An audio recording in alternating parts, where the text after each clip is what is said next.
mbere rero yuko Abega yari yakaje ngo igere mu banyamuryango bayo, nari umuntu numvaga narihebye.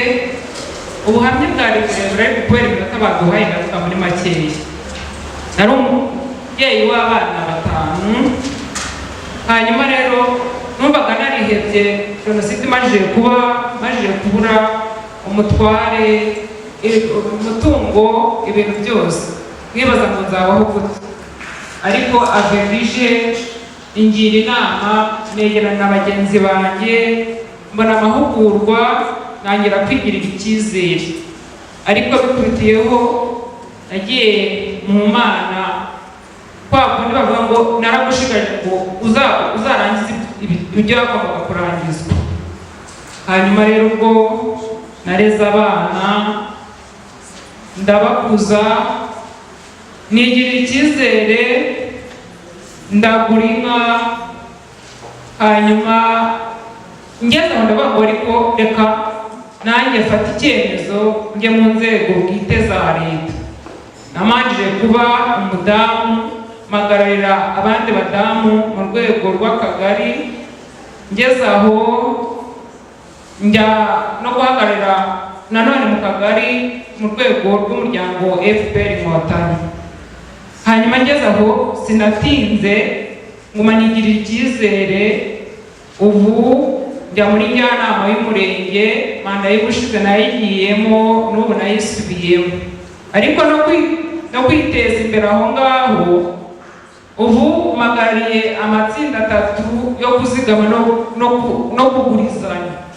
Ndi umubyeyi rero nanjye igihe ngezemo nareze abana, ndabubakira, bariga, ndabaha n'inka, ariko no kubana n'abandi bantu. Ubu majije kuziturira imiryango 4, bakandagira nanjye nkabaziturira. Ntabwo ndi umukene, sindi n'umukire, ariko ni umubyeyi wifashije, kuko n'ubuhinzi n'ubworozi yanjyanye Tanzania 2011 kubw'itsinda nari mpagarariye bwo mu Ruga rw'Imbaraga.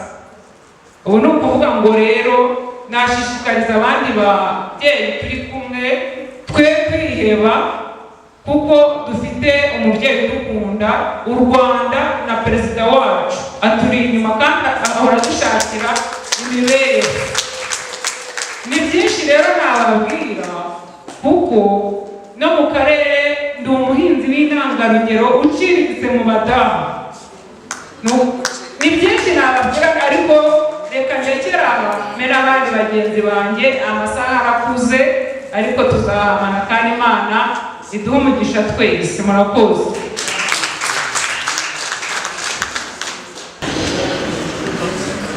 Nabaza gushimira Imana cyane yaturokoye. Mbere na mbere iki cyicaro turimo ni Imana yagiteguye, ni nayo yatumye dusigara kuri iyi si kugira ngo tuzahure dutya, tujye dusubira mu byabaye. Ari isengesho rya nkunda n'umugatolike, ahantu tugera tukavuga ngo yahananduye abategetsi bakomeye ku ntebe zabo, ikuza abakene. Imana yarabikoze. Jenoside yarangiye yiciye abana 6 na nyina, sigarana abana 2 batari bahari. Njya mu gisirikare. Ngeze mu gisirikare nanijyana n'ibintu 2. Numvaga ari ukwihorera, nkumva ari uguhanga nacyo. Ntikigeramo atukuje ukuze, nibwo nabamenye. Ndavuga make, iminota ni mike. Bati Kigali yafashwe. Bati mujyi Kigali, tuzi Kigali. Ngeze Kigali ikabuga. Ngeze ikabuga numva umuntu arambwira ati ufite umwana. Ntibishoboka. Bati ndetse ufite na mukuru wawe. Reka ngiye kuko mbona umwana ndamubonye. Babonye umwana wa mushiki wanjye, babonye n'umwana n'abandi bana bo mu mafamiye bari duturanye. Tuzi Kigali. Ngeze Kigali bati ufite umwana. birashoboka. Umwana wanjye akaba yarihishe muri ambasade y'Abatanzaniya, ngiye kureba ko mbona akabuho, mbona n'abandi bana b'abapfakazi mu kagari ntuyemo, twabyitaga serire, byari amasegiteri n'amaserire. Igihe mugabo urimo n'undi mugabo w'umusaza twarabuze turabatuye, kandi abapfakazi bagera kuri 85. Bantangiye gutekereza mbonye abo bana, mbonye abo bapfakazi, ndavuga mana yanjye, gusa nakomeza igisirikare, aba bana barabaho bati, nyakubwira Fande ndabitekereje Fande ati amukibara ati tabara n'urugamba urugiyeho. Uretse nyine ko ari umuryango baduhurije hamwe, tukamenyaho ibiganiro byacu, twaganira ukumva uraruhutse ku mutima. Iyo uganira n'umuntu muhuje ibibazo uraruhuka, ukumva hari ikintu muri wowe kimufasha. Ikindi numva kintera imbaraga nuko njya kumva nkumva barampamagaye bati narazanye dosiye hano, nkavuga nti abakecuru bameze batya, kanaka ameze atya, nkumva barampamagaye bati yewe itegure tuzaza gusura wa mukecuru, kandi hari uburyo bwabonetse bwo kugira ngo tugire icyo tumufasha. Ukumva rero nanjye ko mbafite icyo maze mu muryango, kuko ngira ubuvugizi.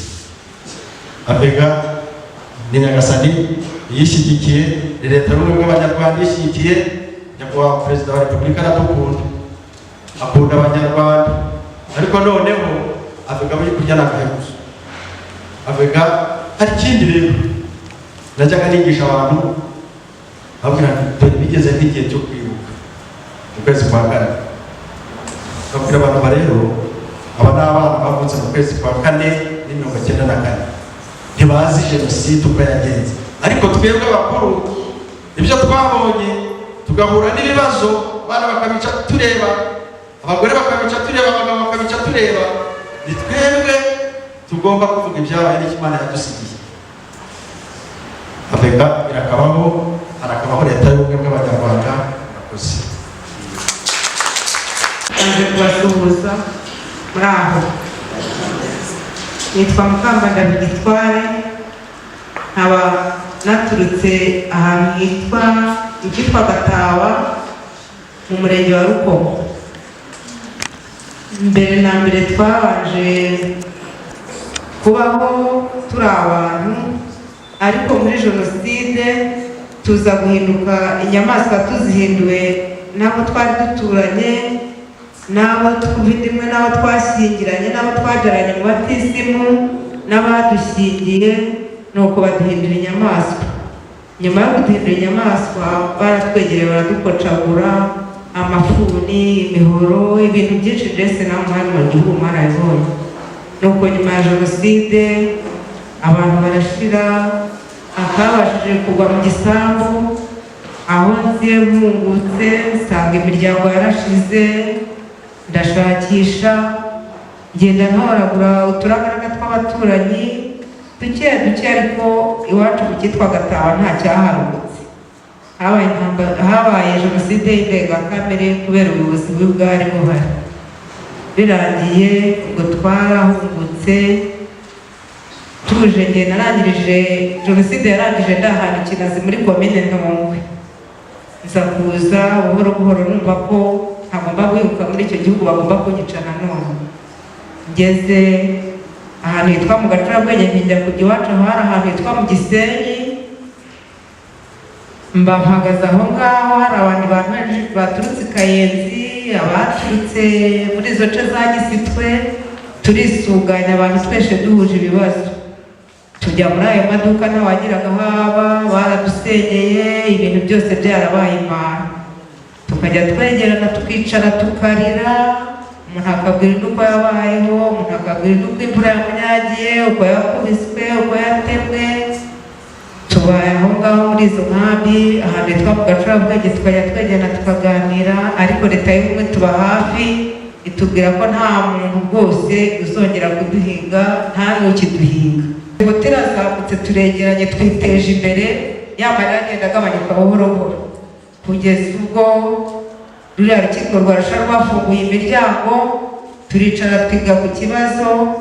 ubwo inzego z'ubutabera nibwo zitangiye kuvuga ko kiriya cyaha cy'abantu bafashwe ku ngufu bagiye kugishyira mu rwego rumwe n'abasaruye ibishyimbo n'abakuye ibijumba. Ariko twe nk'abagore bo muri Sevota twaricaye turavuga tuti ibi ngibi ni ibintu bibabaza umubiri bikababaza umutima, ntabwo iki kintu tugomba kucyemera ko kijya muri bariya basaruye ibishyimbo cyangwa bashenye amazu, kuko bariya bashenye imitima y'abanyarwandakazi n'abanyarwanda muri rusange. Ubwo ntabwo twabyemeye, twarahumije turahaguruka nk'abagore barimo kwishyiramo imbaraga, twishyiramo imbaraga, n'abo bayobozi baturi inyuma turarwanya intambara ikomeye, kugeza igihe twafataye umwanzuro wo kujya gutanga ubuhamya muri rukiko rwa Arusha. Baratwemerera, baradukinguriye, turagenda icyaha turakivuga, tugikoza isoni. Tumaze kugikoza isoni, ariko ubwo ubutabera bwaratwumvishije icyo cyaha cyo gufata abagore ku ngufu bagishyize mu rwego rwa mbere.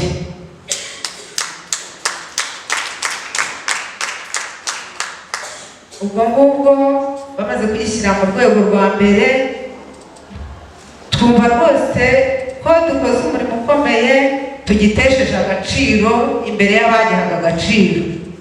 Ubwo ngubwo turagumiza turwana nacyo, ariko abantu bose, abagore b'ahandi bagenda bumva batinyuka nabo bakivuga, tukumva nabo bari barazingitiranwe, ariko bumva ko kukivuga, kugikoza isoni cyarabaye nta kintu bitwaye, ikibari ukuvuga itarabayeho.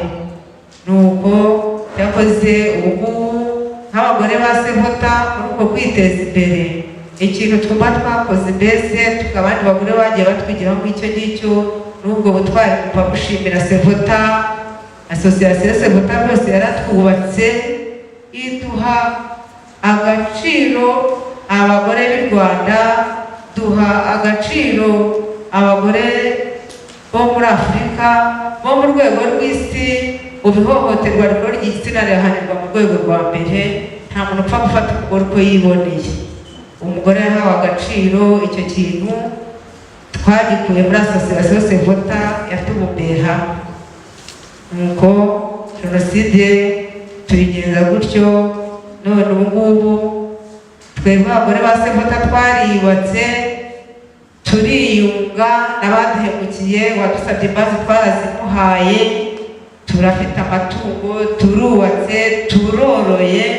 Nkanjye ni urugero muri komisiyo y'ubumwe n'ubwiyunge, naje kubona inka muri Girinka, ubu noroje umudamu rwose wari ufite umugabo afunze, ngiye kubona ngo umugabo warafunguwe, asanga umugore, naramworoje umuturanyi, nshyigikira ubumwe n'ubwiyunge. Ubu mfite undi muntu narangije nawe, ubu ngubu agiye kubyaza, nanjye yaranzituriye umuturanyi, muri abo ngabo duturanye mbese tudahuje ibibazo, ariko nanjye Imana yampaye umutima wa kimuntu, ubu naraworoje nk'abo baturage twari duturanye, nshyigikiye komisiyo y'ubumwe n'ubwiyunge, tuyoborwamo neza muri leta y'amahoro, muri leta y'ubumwe irakarama, na perezida wayo ariwe perezida wa repubulika. Murakoze. Cyuzuzo kiramfata, kiranyigisha, kimpa amahugurwa, nigirira icyizere. Maze kwigirira icyizere, fatanya na bagenzi banjye dukora amatsinda. Icyuzuzo cyadufashije kurihira abana. Nari mfite abana banjye, mfite abana ba musaza wanjye, mfite abana ba murumuna wanjye. Abo bana bose bari 11, sinari mfite ubushobozi bwo kugira icyo nabufasha, ariko icyuzuzo cyaramfashije, bose bari. Uwa mbere ubu ngubu arangije muri KHM, uwa nyuma kuko ababyeyi be bapfuye nyuma muri 2004, bari barasigaye batameze neza, ari mu wa gatandatu primaire. Ni ukuvuga ngo niwe mutoya mfite. Ubu ni ukuvuga ngo nigiriye icyizere, igirira n'abandi. Aho nturuka mu murenge wa Gatsata, nkoresha amatsinda, numera abadamu, tugahura tugakora amatsinda y'ubwizigame, kuko nshobora kubona 5,000 amenya kubiryamo, amenya kubizigamamo, amenya ko umwana azarwara, amenya ko uri kwishura azabona ikaye, amenya ko n'inzu y'abandi izishyura. Ni ukuvuga ngo icyuzuzo yivuze ntarara hano. Cyatwigishije gutega amatwi. Abaturanyi banjye b'abadamu cyangwa se b'abana, ntawe ushobora kugira ikibazo aranyiyambaza. Icyo nshoboye amutega amatwi, nabona ntabishoboye amwohereza ubuyobozi. Ubuyobozi bukagira gute? Bukamufasha. Kuko ubu ngubu dufite imfubyi, dufite abapfakazi bafite ibibazo, ariko iyo twicaye hamwe tukaganira, tugategana amatwi, ibisubizo byacu tubyishakamo kandi tukabibona. Ni ukuvuga ngo rero icyuzuzo nkivuze ntarara hamwe. Icyuzuzo cyaramfashije, icyuzuzo cyaramfashije, gifasha na bagenzi banjye, cyigisha abana benshi. Ngira ngo mu murenge wa Gatsata uhageze wahasanga abadamu, wahasanga abana bavuga bati icyuzuzo nicyo cyatumye. Ariko ikiruta byose cyampaye amahugurwa atandukanye ashobora gutuma nanjye nafasha abana. Kwigirira icyizere ni ibintu umugore wese muri uru Rwanda agomba kwishyiramo, akigirira icyizere. Bajya hariya bagiye gutora mu nzego z'ibanze, nawe ugahagarara ukiyamamaza, kuko ufite uburenganzira, ufite n'ubushobozi. Ubu nanjye mu mudugudu ushinzwe imiyoborere myiza. Ni ukuvuga ngo nanjye nigiriye icyizere, nihingamo ko nuko mfite imyaka myinshi. Ubu mfite imyaka irenga 55, ariko mbona ntari umukecuru wo kutagira icyo nakora, wo kutagira icyo navuga. Rwose mbona nshoboye, ngifite icyo namarira igihugu n'umuryango wanjye. Murakoze.